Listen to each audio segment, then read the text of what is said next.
Hello बच्चों।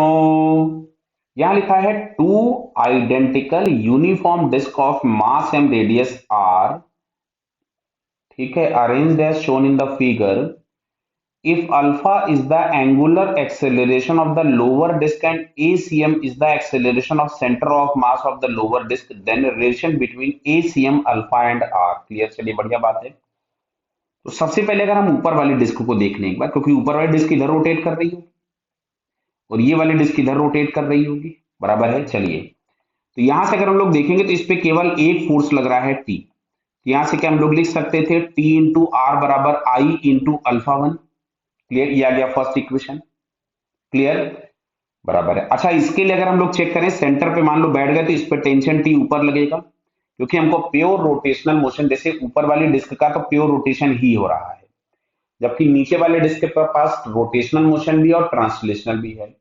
तो अगर हमको प्योर रोटेशनल मोशन देखना होता है तो हम डिस्क के सेंटर पे बैठ जाएं या उस पार्ट पे बैठ जाएं, उस पॉइंट पे बैठ जाएं जिसका केवल प्योर ट्रांसलेशनल मोशन हो रहा हो, तो वो दिखना बंद हो जाएगा। कैसे?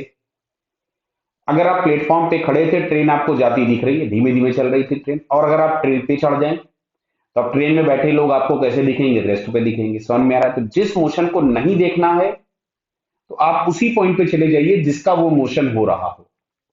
तो अगर हमें ट्रांसलेशनल मोशन नहीं देखना था तो हम उस पॉइंट पे जाके बैठ जाएं जिसका केवल ट्रांसलेशन मोशन हो रहा हो, तो वो आपके पास सेंटर ऑफ मास हो गया। तो यहां से देखने पे हमको मिलेगा T into torque are I into alpha two. तो बेटा यहां से हम लोगों को दिख रहा है कि इन दोनों इक्वेशन की लेफ्ट हैंड साइड सेम है तो राइट हैंड साइड भी सेम होगी, मतलब alpha one is equals to alpha two is equals to alpha, जो कि हमको यहाँ क्वेश्चन में इन्होंने दे रखा था कि alpha is the angular acceleration of the lower disc, और वही एक्सेलरेशन ऊपर वाले डिस्क का भी होगा। चलिए वापस आते हैं।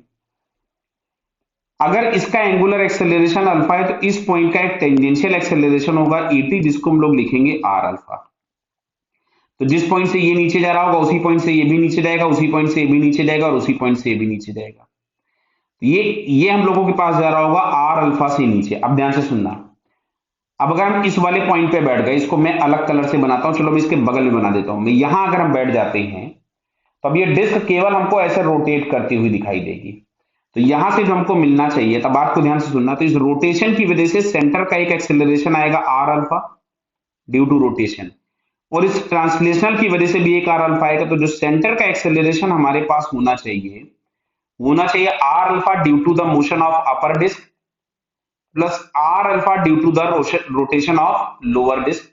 तो यहां से हम लोगों के पास ACM बराबर आपको मिलना चाहिए 2R इंटू अल्फा, जो कि अगर हम चेक करें तो हम लोगों को ये सेकंड वाले ऑप्शन में दिख रहा है। Clear? So it's correct answer is 2। Clear?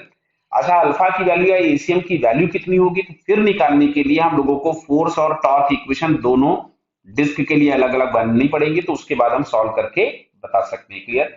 यहाँ इन्होंने क्वेश्चन में दिया था कि ACM है और अल्फा है, तो हमने उसके टर्म्स में आंसर आपको निकाल के बता दिया। ओके बेटा, ऑल द बेस्ट।